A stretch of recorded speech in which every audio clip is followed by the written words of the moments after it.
Good evening, good afternoon, wherever you find yourselves in this weird, wild, wacky world of ours, and welcome to another exciting installment of Darkness in Dublin.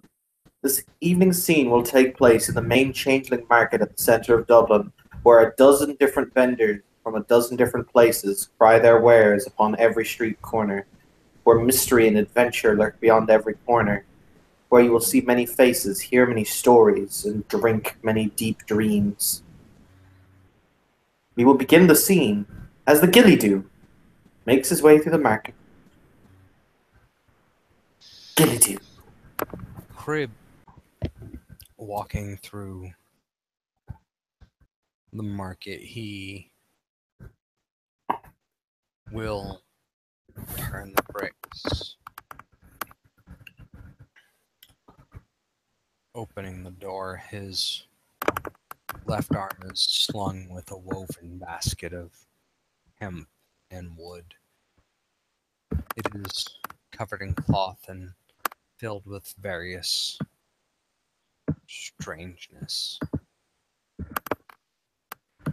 And he enters the market searching for various goods, and he will look up to the floating castle that has taken up new residence, and he will sigh and kind of speak to himself that nobody ever walks or travels the way they should as he moves from market stall to market stall.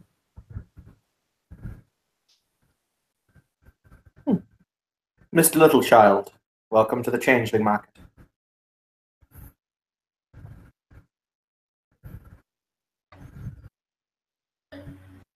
Little guy will be hunting around the tech area of the market looking for things of interest.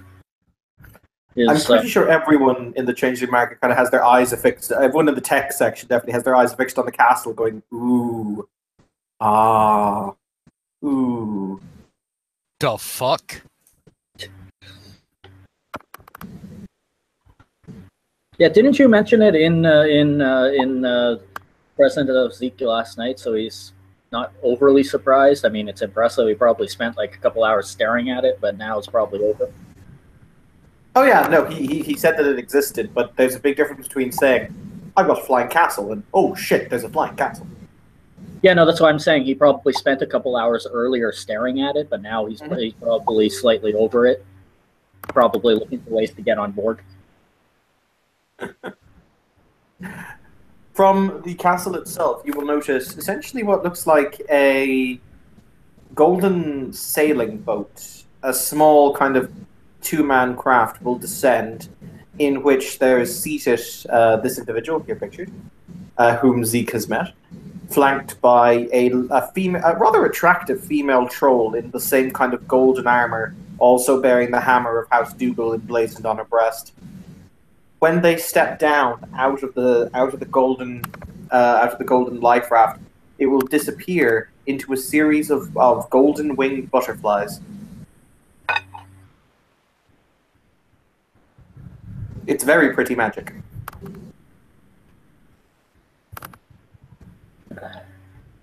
Where does he land? Is he over by the tech area or the... He landed in the center of the market, so, it can be seen by many.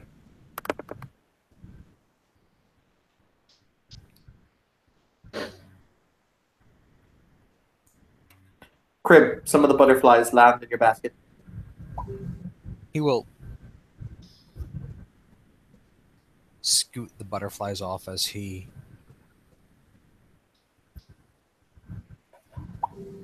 negotiates with one of the local vendors for what seems like knickknacks and various dross. You will be offering up what appear to be cloven fruit. So fruit radially pierced with cloves and adorned with cinnamon. Things given in sacrifice for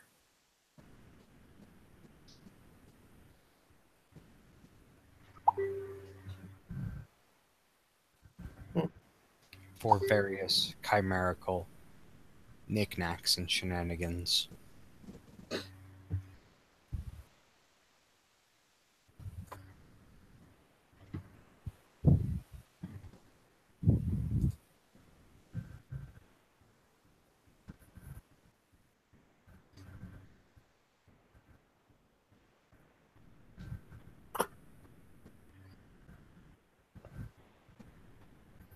Yeah, Zeke will be deep in conversation with one of the tech vendors, negotiating materials for materials. He'll look over at the people that landed, and he'll offer a nod for what it's worth. Not that they'll- Tintagel extends his hand, and the troll will walk towards you. Towards who? You Okay.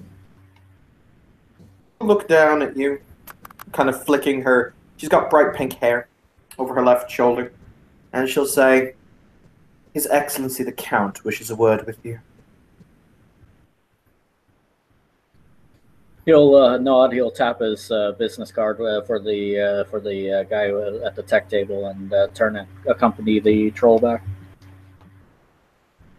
Weird question. When Zeke approaches, do you do so properly? Like, do you bow in the presence of the she, etc.? He will. The problem is it's obvious with the way he walks that kneeling is not really a possibility for him. Oh no, Even he doesn't want kneeling. Just like your average bow is fine. Yeah, and he'll even stop at the prerequisite distance. Ooh. Tintagel will kind of he has what almost looks like a Rubik's cube in his hands, and he's contemplating it for a moment as he says, "Your name is Zeke, little child, from what I've been able to understand. Is that the case?"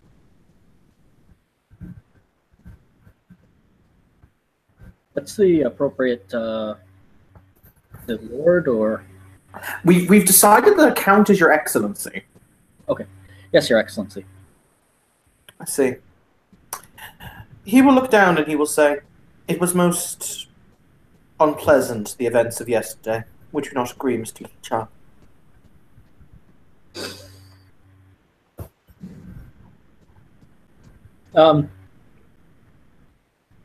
This is not him responding. This is Ian thinking.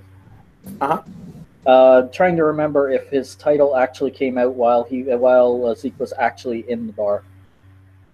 The Count's. Yeah. Yes, it did. Okay, so you escorted him out afterwards, after the title came out? I beg your pardon? So he was escorted out after the title had come out? Yes, so you know this chap's title. And you know the other chap's title. Yeah. Then I had to confirm for my because my response to either side would be completely different if he knew and if he didn't know. That's fair. Yeah, sometimes my mouth gets ahead of me. I'm used to working in a shop where we're screaming obscenities at each other, and sometimes that slips out. There's a nod, a very curt nod, and he'll say, "I have spent my fair share of time around knockers, being a count from House Dougal, as I'm sure you can understand. For the record, in case Evan can't do it, because my voice is quite expressive naturally, this character has literally no emotion in his voice. It's so deadpan." He will say, Zeke's voice is he's trying to cover up nervousness, and he's not doing a particularly bad job of it, but it's still there. Because he realizes he kind of fucked up.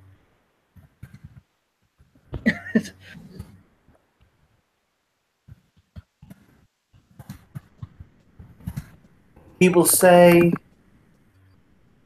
"So, in that case, one understands, Mr. Child.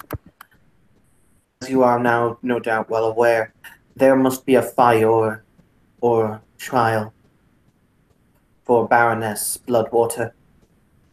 You are aware of this fact, yes?"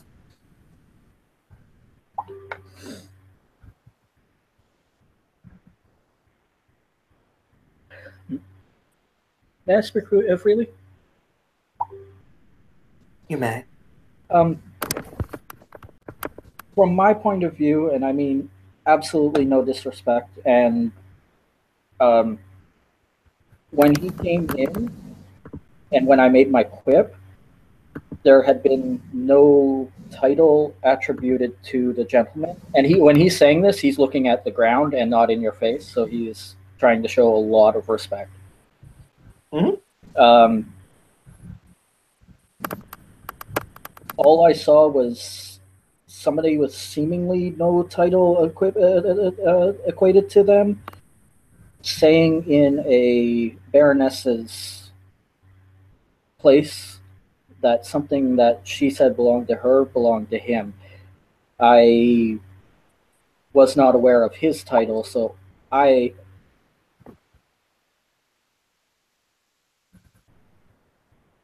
spoke out from that point of view. Mr. Little I am Child. not He actually will allied. he will pointedly cut you off, and he will say, "Mr. Little Child, you were openly chastised in a way that was uncouth. I am sorry for your arm. However, the fact of the matter remains. You were chastised. The matter is dealt with. The reason I am speaking to you is because Baroness Azalea will need to be put on trial for her assault of a noble, for her assault of a noble of the realm, as well as that, in order to ascertain if she is indeed a thief or not. I am informing you of this because you will be called to state witness." Okay. I apologize. I thought I was being roped into part of the charges. I apologize. No, not at all. However, he appears to contemplate for a moment, and he says, "Until the trial, whenever the trial should be, you are to consider yourself under the protection of House Dougal. I will not have anyone attempt to influence you unduly." He will nod like it was absolutely the most normal thing. Good. He will look down at him. That would kind of point to a relationship with the house already. He'll look down. How tall is Zeke? 4 foot. Just Okay. shy of. He will say, "I am about to go into the market in order to try and for my next project. Would you care to accompany me?" Absolutely. Good. Aja, he will say. The troll will nod and will start to clear a path for them. She's not like being brutal. She's just kind of, the kind of step aside in the name of his lordship, step aside in the name of his lordship, etc. And the two of them will walk down. He will pointedly stop, and he will kind of call his troll back when he sees Crib. And his eyes will flick him up and down. Crib, what one of your Gilly-Do seasons are you in?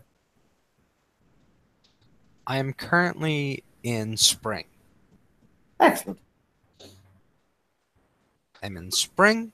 I show the colors of House Darwan, so green and silver, in his bark.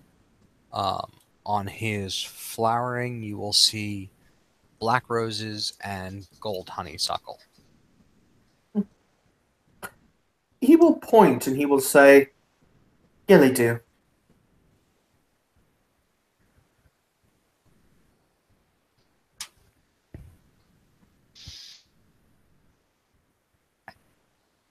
He will That's turn all. to Just see Gilly-Do. who addresses him, as he is probably the only Yield-Do in the market. From my reading of it, and Austin, you can correct me if I'm wrong, I read it that the Gilly-Do are really rare. We are. As a kid, yeah, you would be quite rare, wouldn't you? Yeah, we are technically Ghislaine. Ah, yes. And he will stop his banter and negotiations with his basket of various mortal goodies. And he will turn to the one who addresses him by Kith. You will see, obviously the she there, armored in gleaming gold plate with the black coat over the black plate. There is the very obvious hammer of House Dougal emblazoned on his chest, and he's wearing the kind of the tripartite or the horned or spiked golden circlet on his head. Everything about him kind of radiates wealth and power. He will nod his head and give a courteous bow.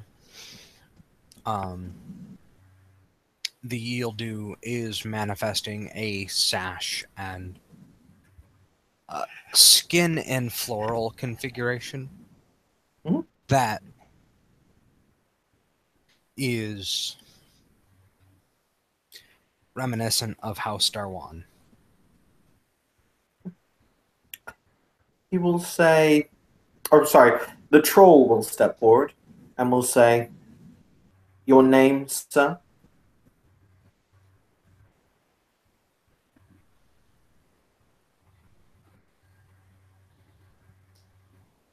He will tilt his head and look over to the troll.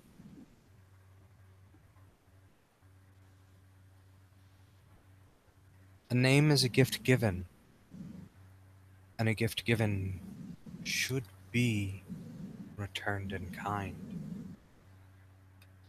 I expect the same. I always get this mixed up in Changeling Society. Is it the lower title should speak first, or the higher title should speak first? He's kind of in a Pandora's gambit. He doesn't know this troll's title, so... Oh, I will point out they're wearing the very obvious white sash of a knight. Okay. I am just displaying colors of the of House Darwan. Okay. She will point with great due reverence and respect, and she'll say, "My name is Sir Aja Breakdawn ap Dougal, and you are being addressed by His Excellency Tintagel Flickerflame ap Dougal, Count of the Realm, the Count of Stained Glass.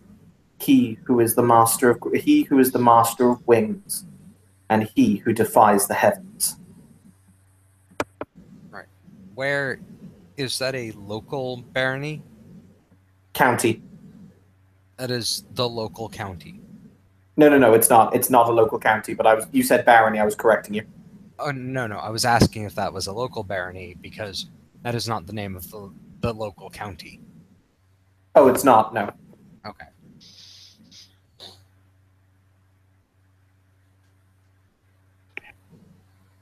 He will nod. And he will offer a very deep and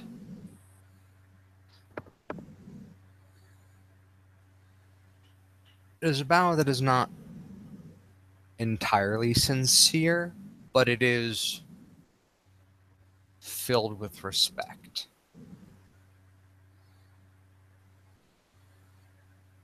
I am known simply as Crib ap Darwan. The troll will retake her place standing behind her master. You can tell that she was there to perform the formalities on his behalf. And she, before the she will say, "It is rare to see one of your kind in a changeling market."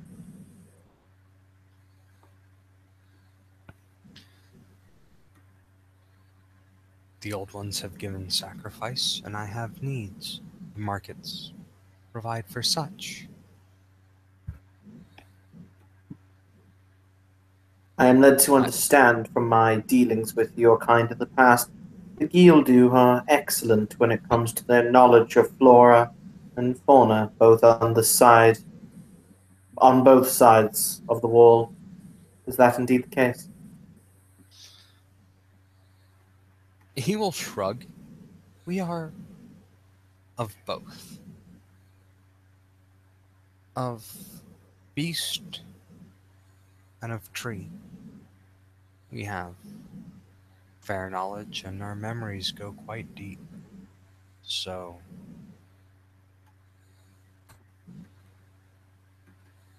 I can offer assistance where I may, share the knowledge that I retain, but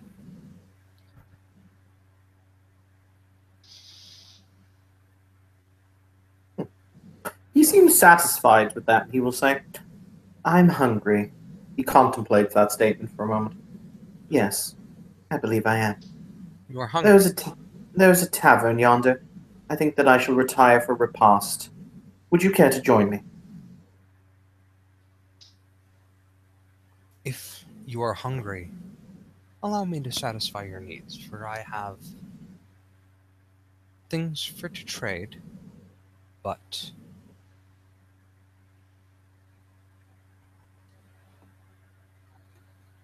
if someone is in need, far be it from me to keep them from sustaining. He will say, I would also like a private place to talk, and the tavern seems ideal. That it is. Quite quiet.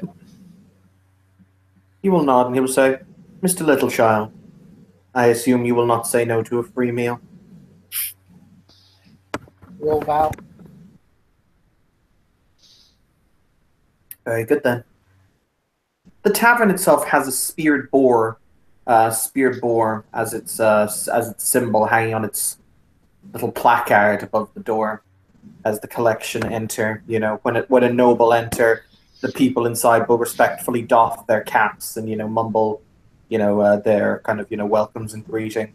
We will be given a fine seat next to on the left hand side of the fire, and will be offered a menu will be brought out, etc.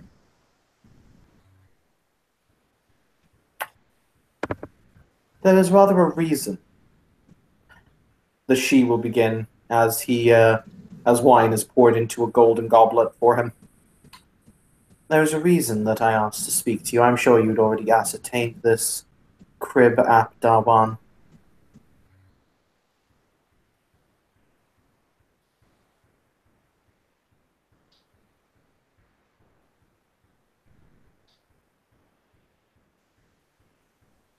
Awesome. I would dare not ascertain the guesses of those above me. But that would be an acting beyond my station, in a place beyond. I'm currently seeking a very rare and valuable chimerical. Well, he contemplates a very rare and valuable mystical reagent known as blood oak. Have you heard of it? So, should I get an intelligence Greymare on that one? On that character note, probably, but Evan's just pulling the name of something out of his ass.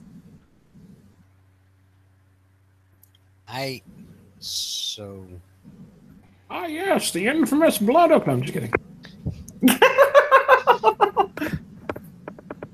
My grandpappy lost 6 toes in an attempt to find it back in Dickety 2. You just need Deckard Cain to walk out here and tell you all about it. Oh, fuck no. That game is hard enough to follow. 2 successes on Blood Oak, so...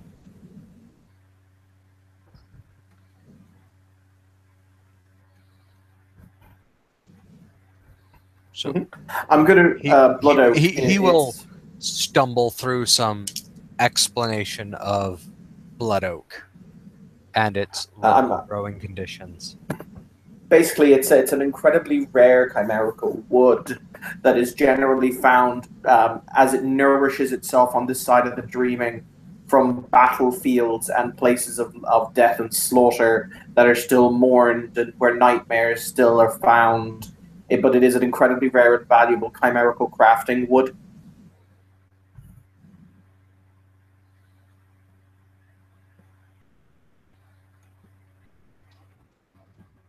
He will tilt his head back and forth. And he will look into the sky and go back and forth as he ponders. Blood oak. Blood oak. That requires as he kind of closes his eyes.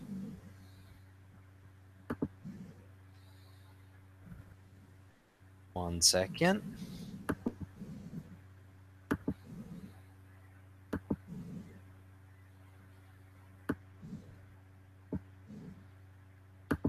There might be a number of places where you could find it.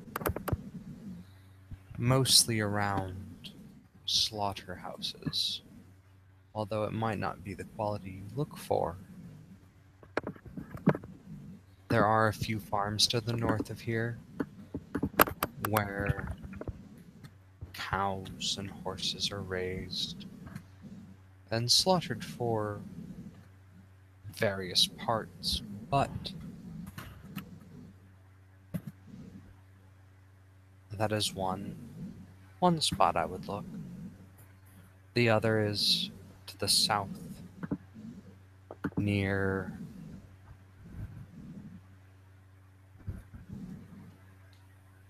Kippur, Glencree, and County Wicklow. Those borders, those mountains have a great importance to the Sidhe and, well, very many commoners. A great rebellion was held there, and there's a decent-sized mountain with quite a foothill where they might grow.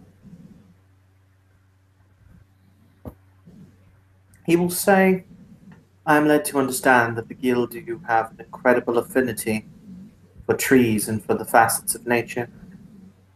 I would be willing to pay rather well if blood oak could be found.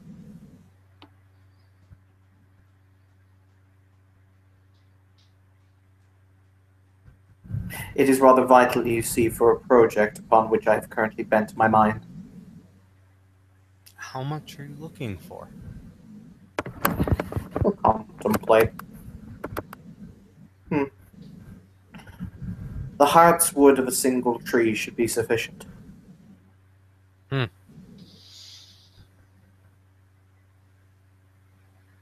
the record, because Evan actually knows this, heart's wood is the very best wood that is usually found at the center of a tree.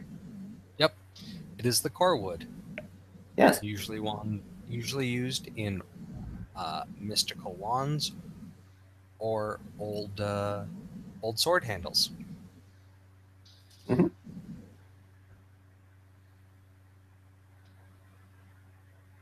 How much heart's wood? How big of a tree? Nothing exorbitantly large. As I've said, it's a rare wood. So you'll contemplate. Enough for the pommel grip of a sword. I see.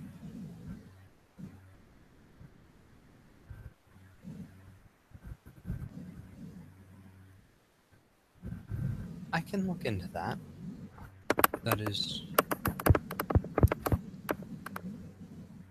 something that should be findable as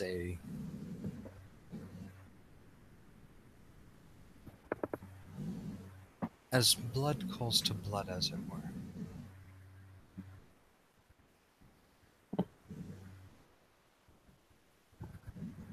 And Mr. Littlechild. Yes. I'm also seeking something that you might be able to poke your nose into for me. Oh? Mithril. Sorry? Mithril. Mithril.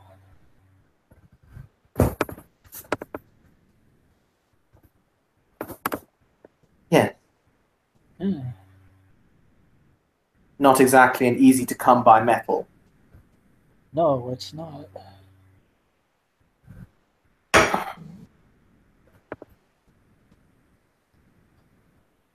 I will look into it. There is a nod. And he will say, Crib Abdawan, what is your price then in the event you are able to find the Blood Oak for me? What is it you desire?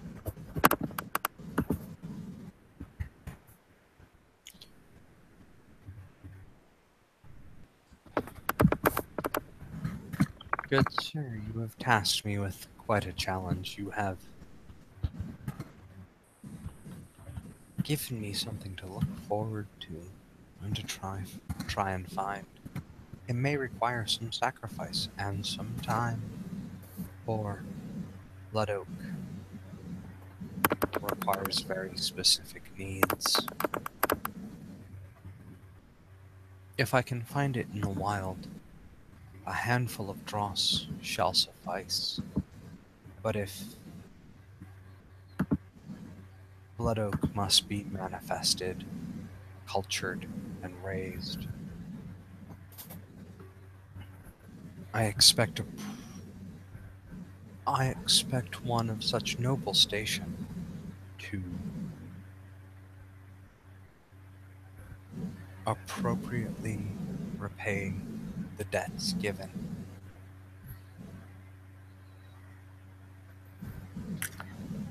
And what is it that you would deem to be appropriate recompense should that be the case?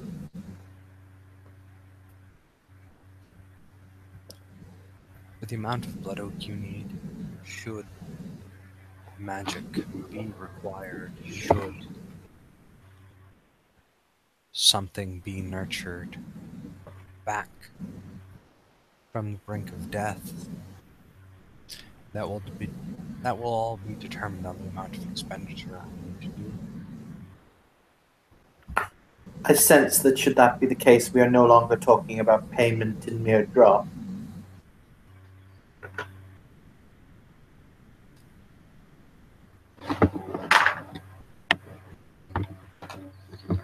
Draw should be appropriate. I would not ask more than above my station.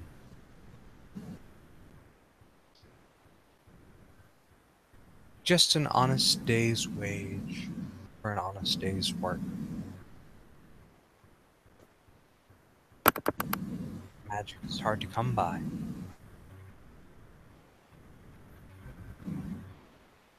And you, Mr. Littlechild, what price would you charge for Mithril enough for a sword length? How big the sword? He'll contemplate. He will put his fingers down on the table. It's roughly about the length of your average broadsword. That is a significant amount. Yes.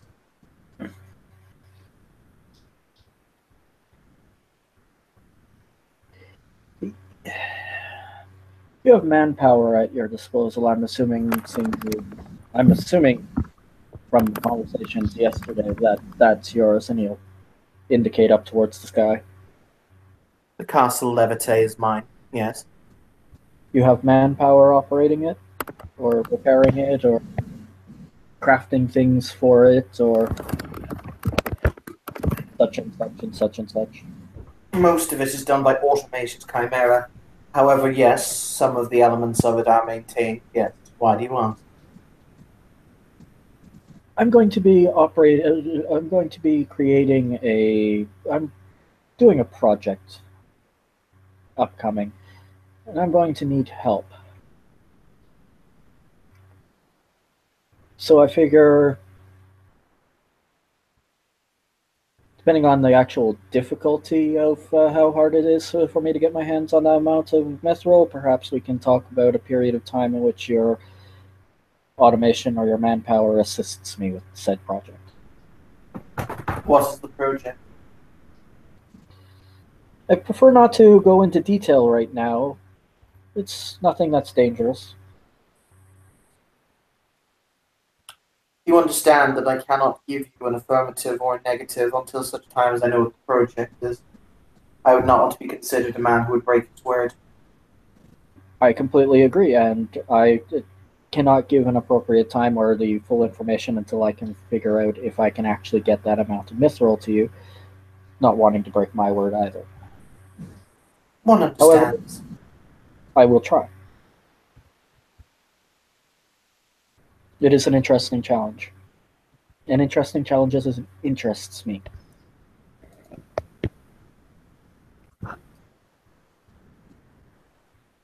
By the way, hey Austin, because he's Yeah. kind of he's not necessarily been dropping hints, but in order for you to put two and two together, proverbially, how much Greymere does Crib have? Crib has Greymare 3. You want to roll me that sweet, sweet Greymere? Intelligence? Yeah. Are we both rolling this? No, because something you already know.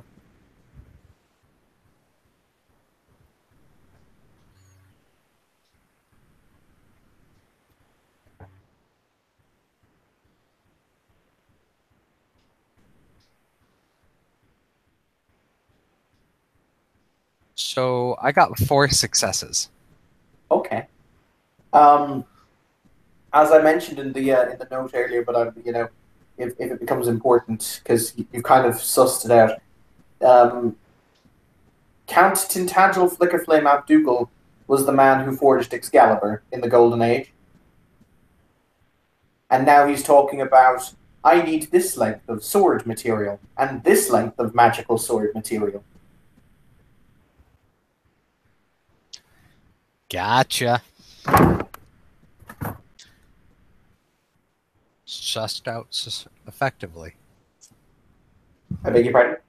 I said sussed out effectively. Yes.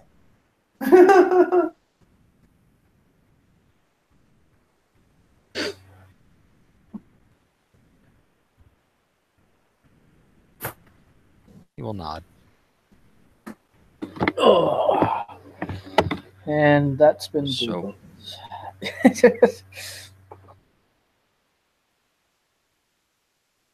So why Heartswood of Blood Oak? That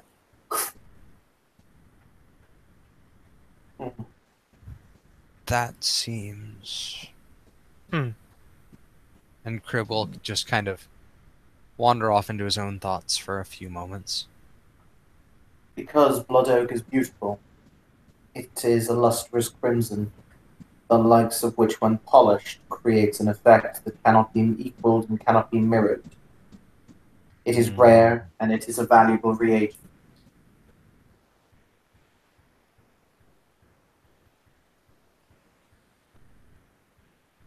While rare and valuable,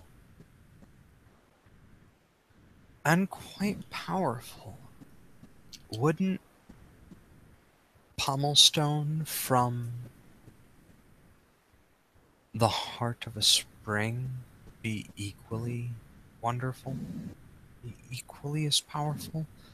From where water, where life springs forth from the very earth, satisfy your needs?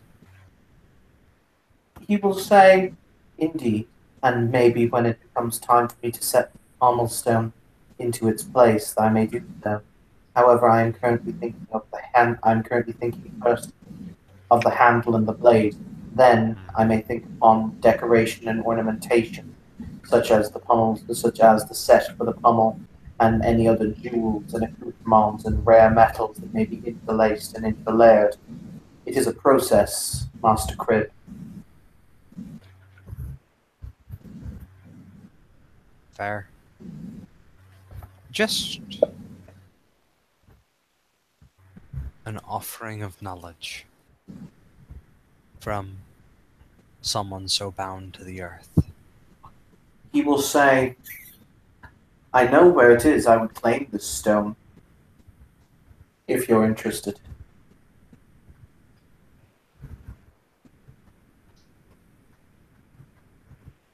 There is a spring, and it happens just north of Dublin, just shy of Swords, where a fish pond, or a fishery, flows from the ground into the sea. They have a very specific source for their salmon farm.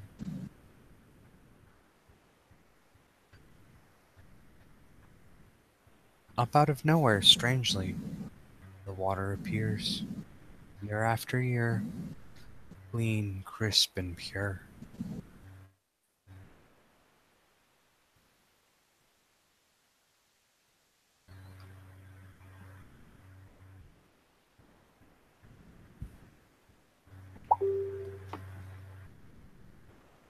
Tintagel will sip his wine, and he will say, "Well then, as I have said, when the time comes to set the pommel, you and I may have another conversation, Master Crib."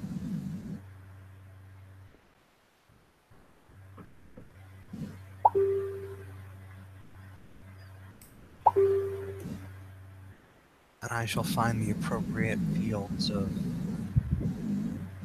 And he struggles for a moment, trying to find the word.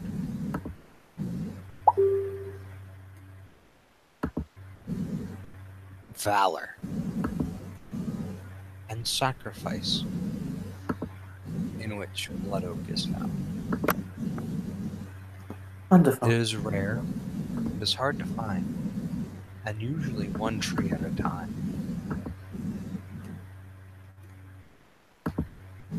But I will look, and I will speak with the fellow trees, and the will-o-wisps will guide me on my way. It'll just take time.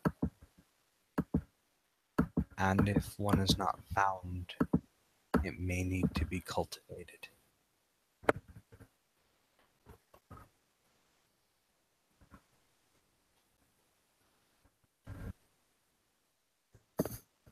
He will nod, as I say, placing his wine goblet down on the table, and he will say, "Then I have set you gentlemen a quest, and I am pleased to see that you are equal to the task."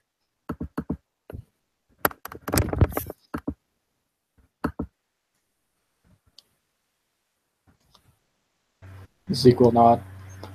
He's got a piece of paper, a small notebook out, and is writing some things down.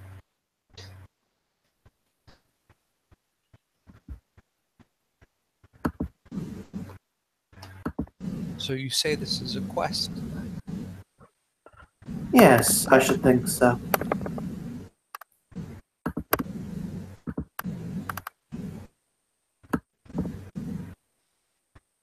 And he'll wiggle his nose back and forth. And he will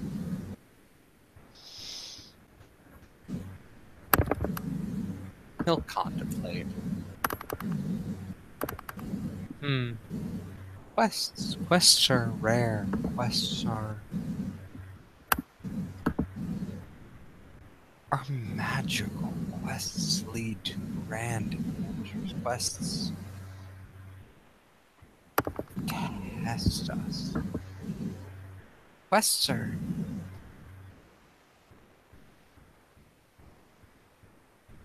are fun stories. And his nose wiggles back and forth, much like an excited mouse or a rat playing with something.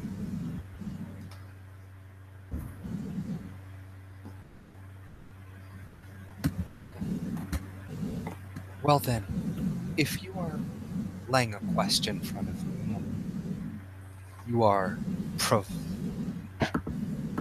promising reward. What would be an appropriate reward for a and he will make gestures with his hands for a larger than needed section of heartwood for the sword. So, like, using the English system, 6 inches by 6 inches. Sorry, I'm kind of my Evan's brain did not follow your train of thought there. So he's making. So you are offering a quest. What is an appropriate reward for? And he will kind of like shape out a 6 inch by 6 inch by 6 inch block of. Bless you. Thank you. Of heartwood of blood oak. He will contemplate. Question: what does Crib do in the real world? Is he just a homeless person? He's actually a day laborer. He works at various farms, gardens, and the golf course. I'm trying to think then. He will say, "What is it you wish, son of Darwan, the Cauldron Keepers? I'm a man who believes in having the price named, and then the price to be bartered on, for what I could offer is not necessarily what you want, so I think that there is a desire you possess. What is it?"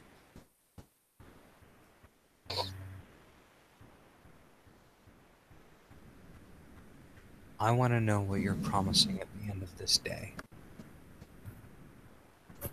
I want to know that my efforts shall be rewarded in kind. I want to know that the amount of effort I lay down will be paid appropriately,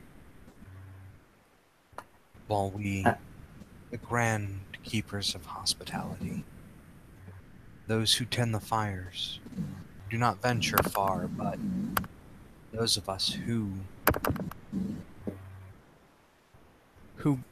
go out into the world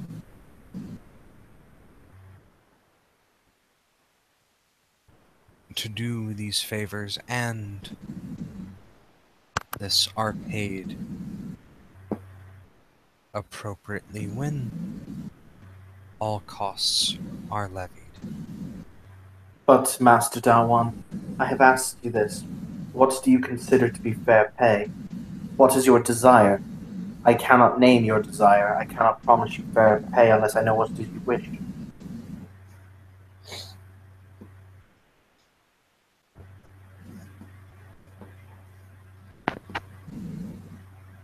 He will cross his hands and intertwine his fingers. He'll rest his chin on his now nested hands.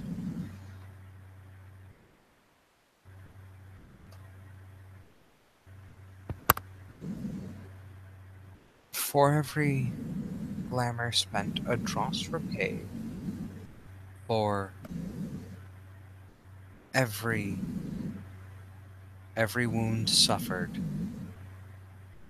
a service owed. And this is a wound suffered only by me, and not by those who gave their lives, or gave what they needed to for the blood oak to sprout.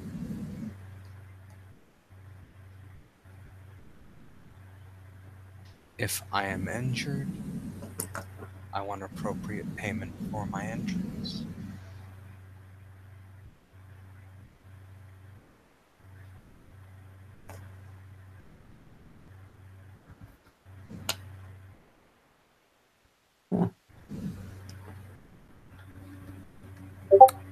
But when the quest is said and done, and the blood oak in my hands invested is, what is the reward for the hero as he walks to the sunset? That's the question.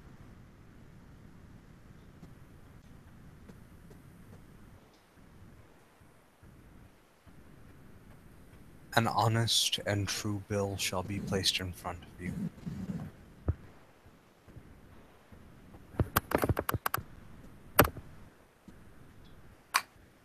will say, in the grey world, you know what it is I do.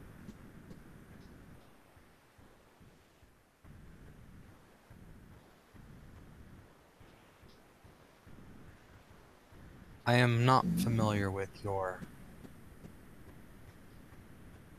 autumnal machinations.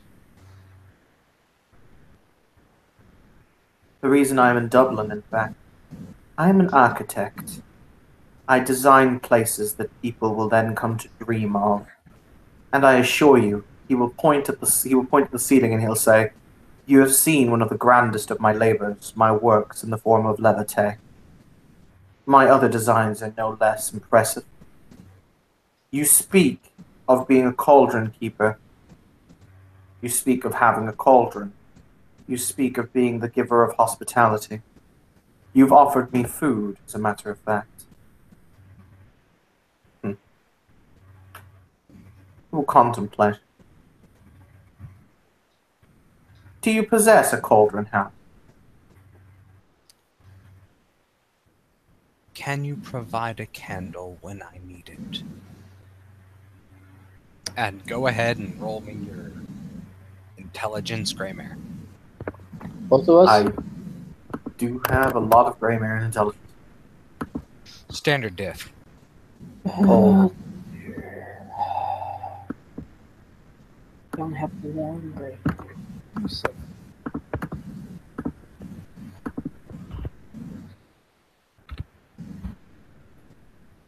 That's 7 successes.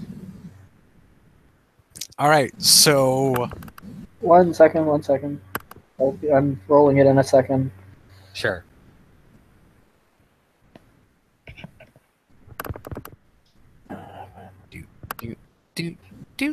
Do.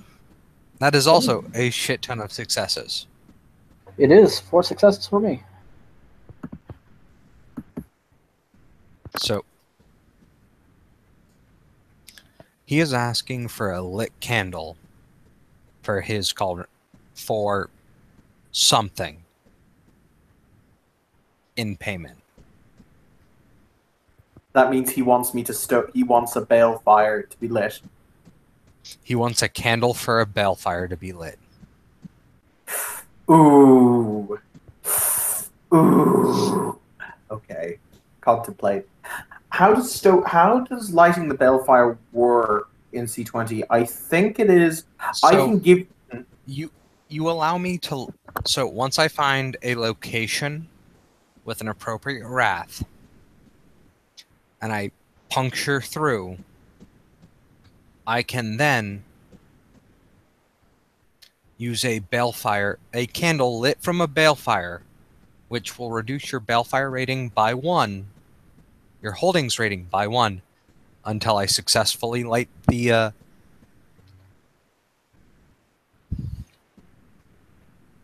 my own balefire.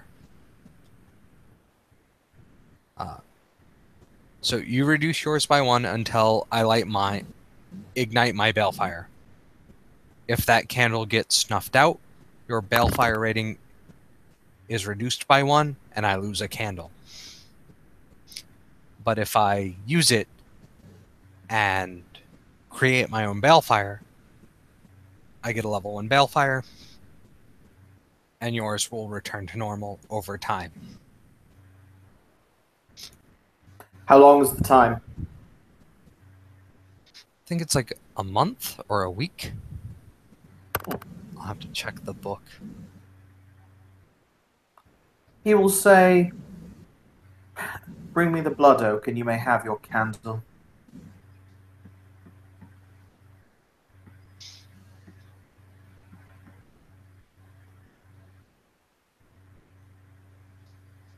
Give me just a second so I can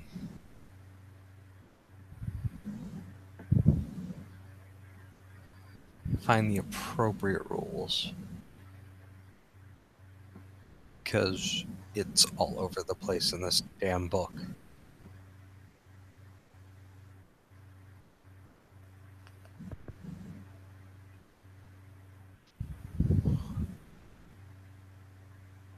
Do, do, do, do.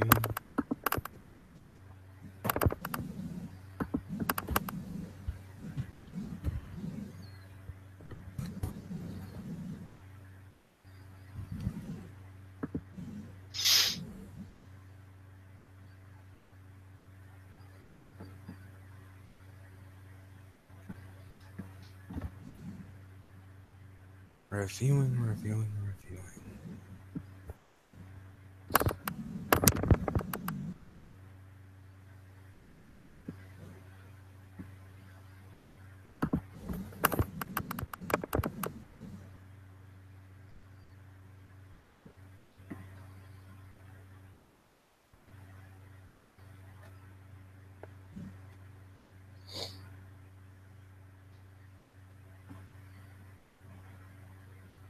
Well then. He will not.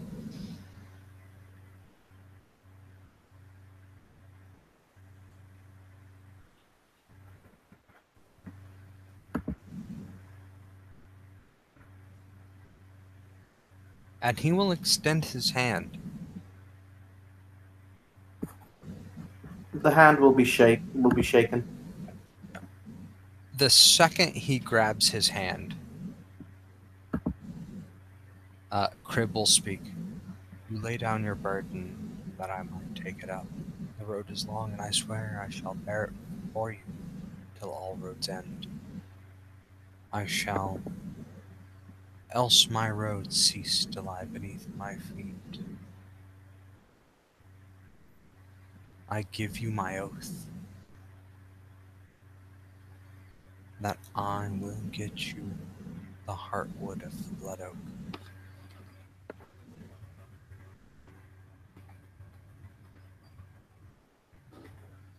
I expect you to pay in full. And the glamour swirls around him as the oath is solidified. Wonderful. There will be a nod from the she, who will, in the most she way possible, when his hand is released, you will see him take out a silk handkerchief and kind of rub his hands together. Right.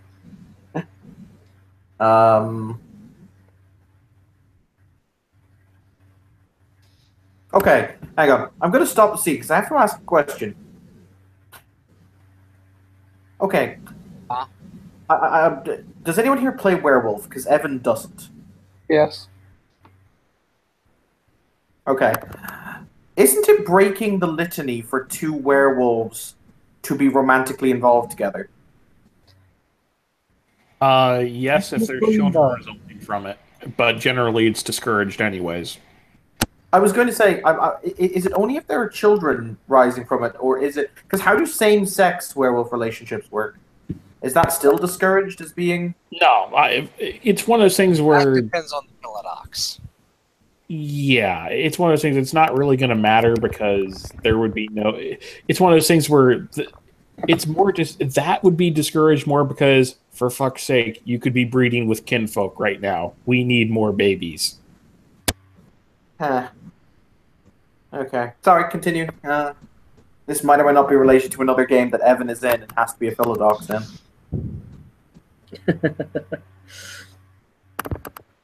You're also in that particular game, Ian. I know. I'm gonna have to go and bust a cap in Steven's ass. Yeah, I've got a 20mm rifle, 20mm shell firing rifle in that game. So if you need to bust a really big cap, really big cap. I tell you what, guys. As the hour is getting late, it's 5 o'clock in the morning. I'm going to end the scene here. Thank you, players, for doing the player thing. Thank you, watchers, for doing the watch thing. There's been another scene in Dark Dublin where Evan just sent 2 players to ask him about Blood Oak and Mithril, 2 things she's never heard of. Have a pleasant evening.